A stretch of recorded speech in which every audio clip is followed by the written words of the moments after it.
अस्सलामुअलैकुम नाज़रीन, कसूर न्यूज़ से मुखातब। आज हम बात करेंगे कोविड-19 कोरोना वायरस पर, जिसने पूरी दुनिया के अंदर तबाही मचा रखी है और पाकिस्तान में भी इसके केसेस दिन ब दिन बढ़ते जा रहे हैं।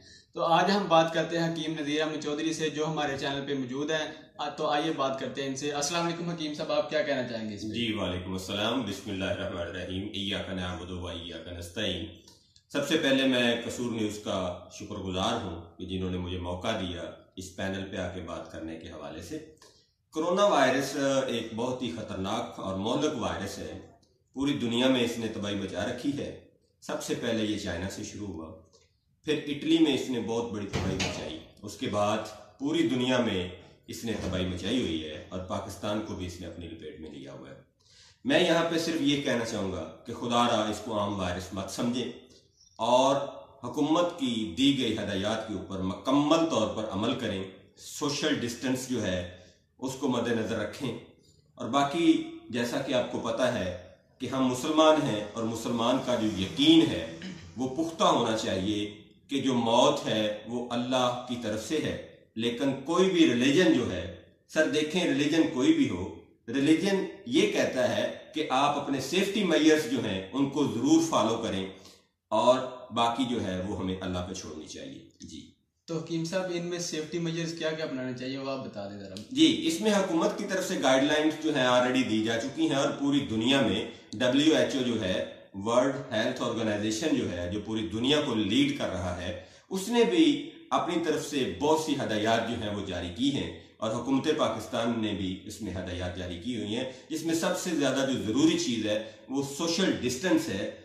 समाजी जो है वो आपका फासला है, आपने बाहर नहीं आना जब तक गवर्नमेंट आपको नहीं कहती। दूसरा इसमें यह होता है कि आपने अपने हैंड जो है उनको वॉश रखना है जब भी आप बाहर निकलें या दोबारा घर में वापस आएं, या वैसे भी 4-4 2-2 घंटे बाद अपने हाथों को सैनिटाइज करते रहें। इसके अलावा अगर आप गैदरिंग में जाते हैं तो मास्क का इस्तेमाल करें और अगर जो आप कपड़े या क्लॉथ यूज कर रहे हैं वो क्लियर होने चाहिए। इसके अलावा रश वाली जगह पे और बगैर जरूरत घर से बाहर ना निकलें। और खुदा न खास्ता अगर आपको गले का कोई इन्फेक्शन होता है या नाक का कोई इन्फेक्शन होता है या फिर आपको सर का दर्द होता है, चेस्ट का पेन होता है, तो फौरन से अपने डॉक्टर से रजू करें। लेकिन ये टेंशन ना लें कि आपको कोरोना वायरस हो गया है, क्योंकि जब हम टेंशन लेते हैं या फिर इस तरह की चीजें होती हैं तो उसमें कुव्वत मदाफत जो है वो कमजोर हो जाती है। जब कुव्वत मदाफत कमजोर होती है स्ट्रेस की वजह से, तो उसमें फिर जो है वो अमराज जो है या वायरसेस जो हैं वो जल्दी से हमलावर हो जाते हैं। जी तो हकीम साहब, इसके अंदर बताया कि हम जड़ी बूटियां कौन कौन सी इस्तेमाल कर सकते हैं। जी अल्हम्दुलिल्लाह, अल्लाह ताला का बड़ा शुक्र है। मुल्क पाकिस्तान जहाँ पे हम रह रहे हैं, यहाँ पे बहुत सी ऐसी हर्ब्स हैं जो कि हम सदियों से इस्तेमाल कर रहे हैं। हमारे हुक्मा जैसा कि हकीम अजमल खान साहब ने भी अपनी जो किताब है उसमें लिखा हुआ है, फिर इसके अलावा हकीम साबर मुल्तानी रहमतुल्लाह अलैह उन्होंने भी बहुत ज़्यादा खिदमात दी और हमारे यहाँ घरों में भी ये चीज़ें इस्तेमाल होती हैं, जिनमें से बादियान खताई है, लौंग है, दालचीनी है, लहसुन अदरक का कहवा है, पुदीने का और मलट्ठी का कहवा इस्तेमाल हो सकता है। इसके अलावा रोगन ज़ैतून जो है उसका इस्तेमाल किया जा सकता है। रोगन ज़ैतून, बादाम रोगन, इसका एक एक कतरा नाक के अंदर अगर आप डाल लेते हैं तो कोरोना वायरस से, उससे इन्फेक्ट होने से आप महफूज हो जाते हैं। इसके अलावा जैतून का कहवा अगर आप इस्तेमाल कर लेते हैं तो गले के और चेस्ट के जो डिजीज हैं उनसे आप बच सकते हैं। बेसिकली सर उसमें होता ये है कि अगर आपको गले का इन्फेक्शन हुआ है तो आपको फौरी उसको रिकवर करना चाहिए। तो गले को अगर आपको प्रॉब्लम है तो उसके लिए तूते से प्लस मलट्ठी मार्केट में अवेलेबल है, फौरन से उसको यूज करें। सुल्फिकोल चोएबल टेबलेट्स मार्केट में अवेलेबल हैं, उनको फौरन से यूज करें ताकि आपका गला जो है वो ठीक हो जाए। और दूसरे नंबर पर अगर आपको नाक का प्रॉब्लम हो जाता है, यानी नाक के अंदर जो है वो सिक्रेशन आना शुरू हो जाती है, जिसको आम लफ्जों में फ्लू कहा जाता है, तो उस सूरत में फ्लू के लिए मुख्तलिफ कंपनीज के जो इंस्टेंट जोशांदाज हैं वो मौजूद हैं।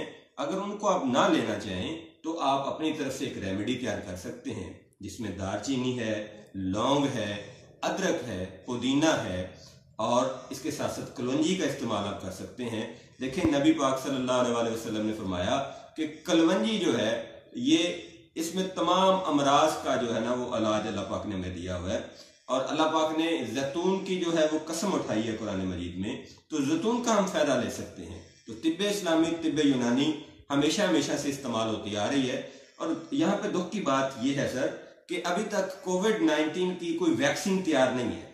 तो चाइना आप देख लें, उसने किस तरह से अपने लोगों को रिकवर किया है। वहां पे बहुत ज्यादा जो है वो इस कोरोना वायरस जो है ये फैल गया था। तो उन लोगों ने किस तरह से अपने आप को रिकवर किया, सोशल डिस्टेंस का ख्याल रखा, और फिर इसके साथ जो लोकल हर्ब्स हैं जिसको ईस्टर्न मेडिसिन का नाम दिया उन लोगों ने, उसका इस्तेमाल किया गया और उससे लोग जो है उनको रिकवर किया गया। तो मैं यहाँ पे गुजारिश करूंगा कि जब तक कोई वैक्सीन नहीं आती तब तक आप लोगों को हमारी जो मौजूद जड़ी बूटियां हैं उनको इस्तेमाल करके फायदा उठाना चाहिए। जी, ये तो ठीक हो गया। अगर आप आगे आप बताएं कि पाकिस्तान हर्बल कंपनी जो है वो इसमें क्या रिकमेंड करती है? जी, पाकिस्तान में अल्हम्दुलिल्लाह एक तो वफाक की कंपनी है जिसको हमदर्द लेबोरेटरीज ऑफ पाकिस्तान कहा जाता है। इनकी अपनी जाती लेबोरेटरी भी है, ये नहीं है कि ये वैसे ही मेडिसिन तैयार कर रहे हैं। इनके पास टेस्टिंग मैयर्स भी हैं, इनकी अपनी लैब्स भी हैं। तो ये रिकमेंड करते हैं जी कि अगर आपको कोई गले का इन्फेक्शन है या फ्लू है तो उसके लिए इंस्टेंट जोशांदा जो है वो आप दिन में 2 दफा इस्तेमाल करें। उसके साथ साथ इनकी रिकमेंडेशन है कि अगर आपका फ्लू या नज़ला जो है वो इन्फ्लुएंजा की शक्ल इख्तियार कर गया है तो उसके लिए इनका एक शरबत मार्केट में दस्तयाब है इन्फ्यूजा के नाम से। तो 2-2 चम्मच वो आप सुबह दोपहर शाम इस्तेमाल करें तो आपका जो इन्फ्यूजा का प्रॉब्लम है वो रिकवर हो जाता है। साथ में ये लोग कहते हैं कि अगर आप बादाम और कलवंजी जो है और इसके अलावा जैतून का तेल या जैतून के बीज या फल या फिर उसके पत्ते, इनमें से कोई भी चीज आप इस्तेमाल कर सकते हैं, यानी जैतून का कोई भी जो हिस्सा है वो आप इस्तेमाल कर सकते हैं। तो वो अगर इस्तेमाल किया जाए तो उससे इम्यूनिटी या कुव्वत मुदाफ़त जो है वो स्ट्रॉन्ग हो जाती है। ये तो था जी हमदर्द लेबोरेटरी का। अभी हम आते हैं करशी की तरफ। तो करशी की जो कंपनी है उसने एक कोरोना केयर किट के नाम से एक किट मुतारफ करवाई हुई है।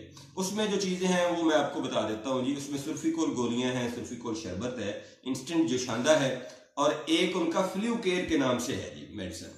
तो ये वो मेडिसिन है जो कि कंपनीज हमें प्रोवाइड कर रही हैं और साथ साथ कंपनीज ये भी हमें कहती हैं कि अपनी कुव्वत मुदाफ़त जो है उसको स्ट्रॉन्ग रखें। उसको स्ट्रॉन्ग रखने के लिए सर वेरी सिंपल है कि कलवंजी 1 चम्मच और 1 चम्मच जो बादाम की गिरियां हैं उनको आप दिन में 4 दफा खाएं। ये नहीं है कि एक ही दफा में आप एक पूरा चम्मच खा जाएं। और बेहतर यह है कि 2 से 3 दाने कलवंजी के और 1 से 2 गिरी बादाम की और थोड़ा सा जैतून का जो है वो मरबा आप इस्तेमाल कर लें या 2-3 कतरे जैतून के तेल अगर बासानी दस्तयाब हैं वो इस्तेमाल कर लें तो इंशाल्लाह आपकी जो इम्यूनिटी है वो स्ट्रांग हो जाएगी। और इसके अलावा इसमें कैल्शियम जो है वो बहुत बड़ी अहमियत का हामिल है। आजकल वैसे किन्नों का जो है वो सीजन खत्म होता जा रहा है, लेकिन उसकी जगह पे आप स्कंजबीन इस्तेमाल कर सकते हैं। लीमू हमारे यहाँ बहुत बड़ी मकदार में दस्तयाब है जी सर। तो इसमें आप आवाम के लिए क्या पैगाम देना चाहेंगे, वो आवाम को बता दें जरा। जी मैं आवाम से यही मुखातब हूँ कि आप लोग प्लीज खुदारा इस वायरस को सीरियस लें, अपनों और अपने फैमिली का और अपने मुल्क का लोगों का ख्याल करें। अगर खुदा न खास्ता किसी को ये इन्फेक्शन हो जाता है या वो इन्फेक्ट हो जाता है कोविड-19 से तो वो खुद ब खुद अपने आप को गवर्नमेंट के हवाले कर दे या गवर्नमेंट के अदारों को इन्फॉर्म कर दे। जो भी हेल्पलाइंस दी हुई हैं उन पे कॉल करे और उनको बताए और जो सेफ्टी मेजर्स बताए गए हैं उनके ऊपर अमल करे और अपने आप को क्वारंटीन में अलहदा से 14-15 दिन के लिए रखे। और जो अद्वियात हैं जो सहारा देती हैं, क्योंकि इसकी अभी तक वैक्सीन नहीं है, ठीक है, उस वक्त तक जो एहतियाती तदाबीर हैं उनको अपनाए और अपने आप को अलहदा कर ले। ये वो अपने लिए नहीं करे, ये अपने बच्चों के लिए, अपनी फैमिली के लिए। अब इसमें ये होता है कि आपने किस तरह से अपने आप को अलहदा करना है। ये नहीं है कि एक ही घर में एक ही कमरे के अंदर आप बैठे हुए हैं और आपने साथ वाले कमरे में आपकी फैमिली बैठी हुई है और इस कमरे में आप बैठे हुए हैं। इस तरह से आप नहीं होगा। होगा ये कि कम से कम 3 या 5 मरले का अगर आपका घर है तो उस घर में कोई और ना फैमिली का फर्द ना हो। आपको फूड मुहैया किया जाएगा, आपको तमाम तर जो मेडिसिन है वो मुहैया की जाएगी। गवर्नमेंट ये मुहैया कर रही है, आप बताएं तो सही। अगर आप इस तरह से भागकर अपनी फैमिली को इन्फेक्ट करेंगे या बाकी मोहल्ले को इन्फेक्ट करेंगे तो चूंकि ये मैन टू मैन ग्रो कर रहा है, ये एक्सपेंड हो रहा है, तो इसको एक्सपेंड होने से हमने रोकना है, ये हमारे ऊपर फर्ज है। तो मैं आवाम से यही गुजारिश करूंगा कि प्लीज खुदारा अपना, अपने मुल्क का और अपने बच्चों का ख्याल करें और इस चीज से आप जितना हो सके आप बचें। जी जी, ये थे हकीम नज़ीर अहमद साहब।